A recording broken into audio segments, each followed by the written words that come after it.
तो स्वागत है आपका अपनी class exam study with you में। बच्चों, हम लोग क्लास 11th के भूगोल के क्वेश्चन आज डिस्कस करने वाले हैं। ठीक है, तो आप लोग अगर क्लास में नए हैं तो प्लीज़ आप लोग जो है वो क्लास को जो है वो लाइक ज़रूर कर लीजिएगा। ठीक है, साथ ही साथ चैनल से आप लोग जुड़े जाइएगा, जिससे क्या होगा कि आप लोग जुड़ेंगे ना तो अब तक जितने भी हम लोग क्लास जो डेली क्लास जो हम लोग अपलोड होती है, ठीक है, उसका नोटिफिकेशन जो है वो आप लोगों को आ जाता है। देखिए, सब्सक्राइब करने में कोई आपका पेमेंट वगैरह नहीं लगना है, कोई पैसा वगैरह नहीं लगना आपका, बल्कि आपका बेनिफिट ही होना है।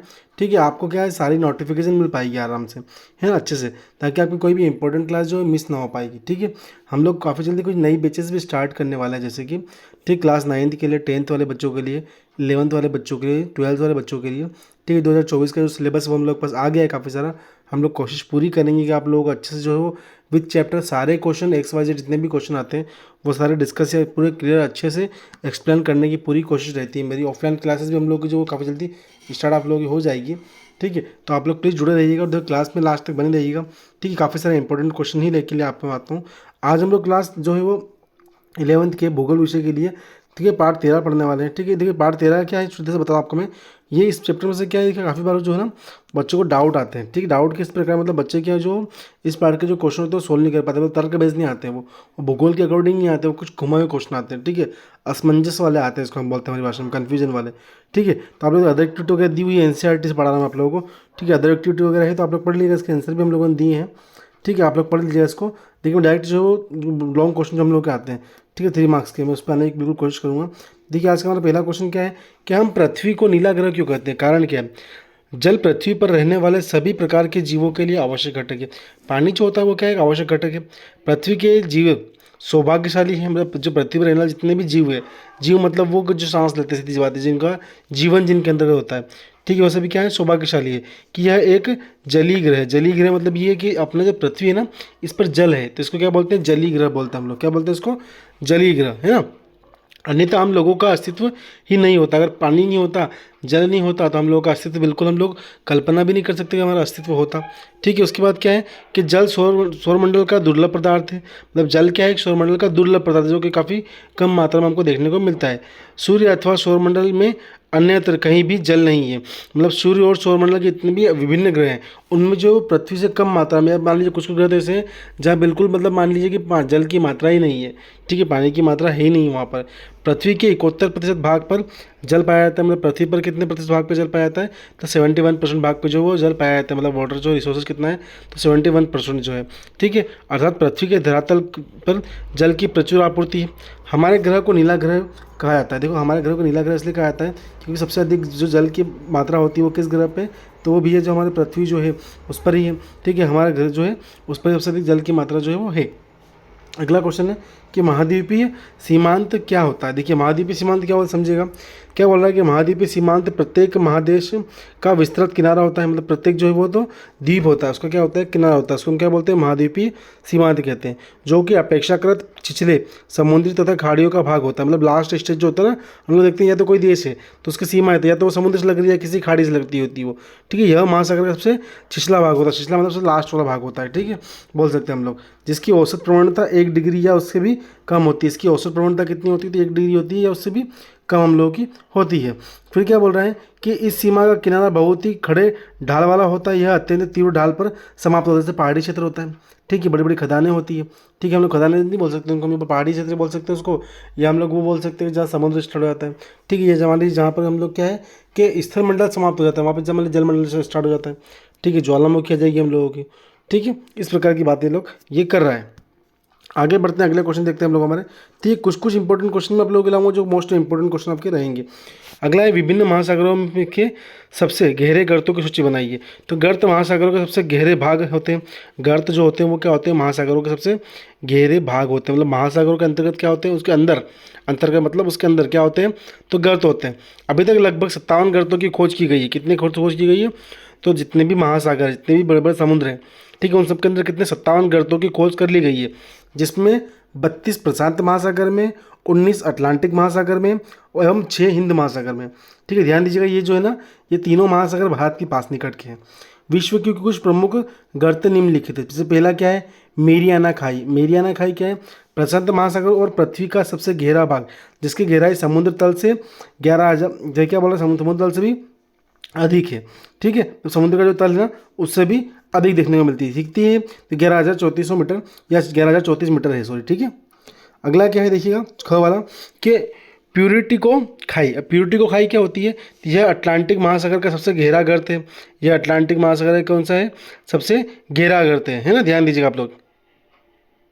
उसके बाद क्या अगला, कि सुडाई खाई। अब सुडाई खाई कौन सी है, तो यह हिंद महासागर की सबसे गहरी खाई है, ठीक है। अटलांटिक महासागर की पढ़ी हमने सबसे गहरी खाई, प्रशांत महासागर की पढ़ी, ठीक है, और हिंद महासागर की पढ़ी हम लोगों ने, ठीक है, ध्यान दीजिएगा आप लोग। अगला क्वेश्चन क्या आपका, ताप प्रवणता क्या है। ताप प्रवणता ये क्या होती है, कि समुद्र में तापमान गिरने का सिलसिला समुद्र सतह से लगभग 100 से 400 मीटर नीचे प्रारंभ होता है। कितने, समुद्र के तल से 100 से 400 मीटर से प्रारंभ होता है एवं कई 100 मीटर नीचे तक जाता है।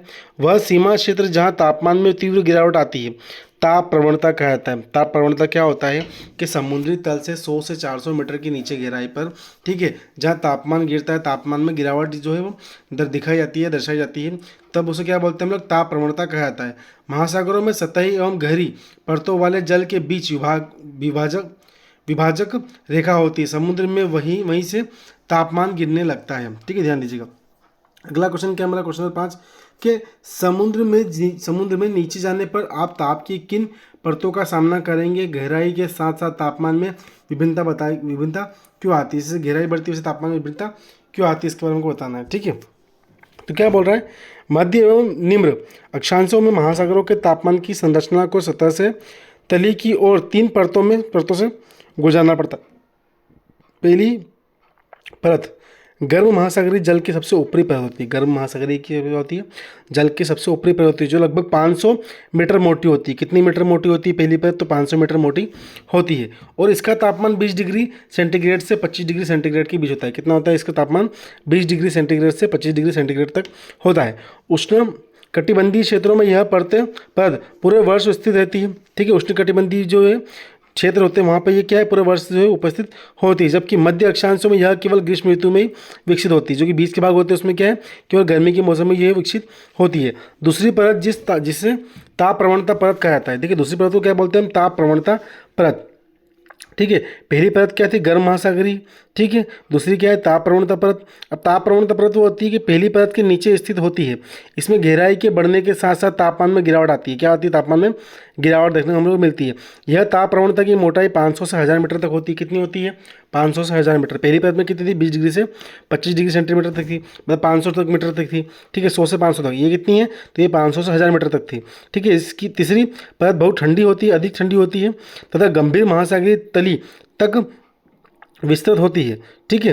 क्या बोल रहे हैं, आर्कटिक एवं अटलांटिक वृत्तों में सतही जल का तापमान 0 डिग्री सेंटीग्रेड से निकट होता है, मतलब मान समझ सकते हैं उसको माइनस में होता है, ठीक है। 0 मतलब फिर वो नीचे चलना है, ऊपर बढ़ना नहीं है, क्योंकि महासागरों में तापमान क्या होता है, नीचे की ओर गिरता है, ना कि ऊपर की ओर बढ़ता है, ठीक है। तो 0 डिग्री सेल्सियस उसने बोल रखा है, तो कहीं ना कहीं इससे कमी होना है, क्योंकि यहीं से तो स्टार्ट हो रहा है ना वो, तो इससे कमी होगा वो। और इसलिए गहराई के साथ तापमान में बहुत कम परिवर्तन होता है, ठीक है। जितनी गहराई होती है उतना परिवर्तन होता जाता है, ठीक है, महासागरों में, ठीक है। आगे बढ़ते हैं हम लोग, अगला क्वेश्चन देखते हैं हमारा, क्वेश्चन नंबर 6, ध्यान दीजिएगा। क्या बोल रहा है क्वेश्चन नंबर 6, कि समुद्री जल की लवणता क्या है। अब समुद्री जल की जो खारापन होता है, लवणता मतलब क्या होता है, खारापन है। तो समुद्र वर्षा का जल हो या महासागरों का, प्रकृति में उपस्थित सभी जलों में खनिज लवण घुले हुए होते हैं, ठीक है। जितना ही पानी चाहते हो प्रकृति रूप से बारिश के रूप में प्राप्त हो या महासागरों से मतलब समुद्र से प्राप्त हो, उन सब में क्या होती है, खनिज लवण घुले हुए होते हैं, ठीक है। लवणता का शब्द है जिसका उपयोग समुद्री जल में घुले हुए नमक की मात्रा को निर्धारित करने में किया जाता है। मतलब समुद्र के पानी में कितना नमक होता है उसकी मात्रा को निर्धारित कैसे करते हैं, तो लवण की मात्रा से करते हैं। किसकी मात्रा से करते हैं, लवण की मात्रा से करते हैं। इसका परिकलन 1000 ग्राम समुद्री जल में घुले नमक की मात्रा के द्वारा किया जाता है। मतलब 1000 ग्राम अगर समुद्री जल हम लोग लेंगे तो उसमें कितने प्रतिशत हम लोग को नमक प्राप्त होगा, तो क्या बोल रहा है, प्रायः प्रति 1000 ग्राम प्रतिशत या पीपीटी के रूप में व्यक्त किया जाता है, ठीक है। मतलब 1000 ग्राम जो आपका क्या होगा, जल हो गया, समुद्री जल हो गया, उसमें कितना प्रतिशत हमको नमक की प्राप्ति होगी, ठीक है, उसको हम क्या बोलेंगे, समुद्री जल की लवणता बोलेंगे। तो जितना हमको खारापन उसमें नमक की प्राप्ति होगी उतना ही क्या होगा। देखिए हम लोग मान के चल से मेथ से मानते हैं कि 1 से बराबर, तो हमने यहाँ पे क्या मान लिया, 1 मान लिया, मतलब 1000 ग्राम मान लिया हम लोगों ने, ठीक है। तो 1000 ग्राम जितनी समुद्र में होगी उतना ही मान लीजिए 1000 ग्राम अगर पानी आप लोगों को लिया है तो उसमें जितनी मान लीजिए हम लोगों को नमक की गुणवत्ता मिल रही है, हम लोगों को नमक की क्वांटिटी हमको मिल रही है, उतना ही समुद्र का टोटल पानी जो है वो जो जल है उसको काउंट करेंगे, उसमें से वापस हम लोग क्या करेंगे, उसका परसेंटेज निकालेंगे। तो जितना जल हमको 100,000 ग्राम में प्राप्त होता है उतना ही जल उतना ही नमक जो है वो हर 1000 ग्राम से हमको प्राप्त होना है, मतलब निश्चित फिक्स है वो, ठीक है। फिर हम लोग अगर आगे बढ़ते हैं तो आगे देखिए, आप क्वेश्चन दे बताता हूँ। जली चक्र, देखिए मैं शॉर्ट में क्वेश्चन बताऊंगा आप लोगों को कि जली चक्र के विभिन्न तत्व किस प्रकार अंतर संबंधित होते हैं।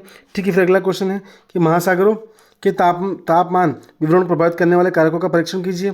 ठीक है। उसके बाद कौन से हम लोग के, देखिए ये आपके दोनों क्वेश्चन है, तो इन दोनों क्वेश्चन में कोशिश करूँगा आप लोगों की नेक्स्ट वीडियो में नेक्स्ट क्लास में पढ़ाने की। आप लोग क्लास ज़्यादा लंबी हम लोग करते नहीं हैं, ठीक, क्योंकि आप लोग ज़्यादा लंबी क्लास देखते नहीं हैं और आप लोगों को यही नोट्स हम लोगों को चाहिए। तो प्लीज़ आप लोग जो है चैनल को सब्सक्राइब कर लीजिए और साथ ही साथ आपको डिस्क्रिप्शन बॉक्स में टेलीग्राम ग्रुप की, ठीक है, इंस्टाग्राम अकाउंट की, फेसबुक अकाउंट की लिंक मिल जाएगी। तो आप लोग जाकर मुझे वहाँ पर मैसेज कर सकते हैं पर्सनल, या अगर आप लोग ग्रुप में ऐड हो रही हैं टेलीग्राम ग्रुप में, इंस्टाग्राम जो अकाउंट उस पर ऐड हो रहे हैं, तो हम लोग सारे जो है वो अपडेट करते हैं, तो बिल्कुल आप वहाँ से पढ़ सकते हैं। ठीक है। Thank you so much.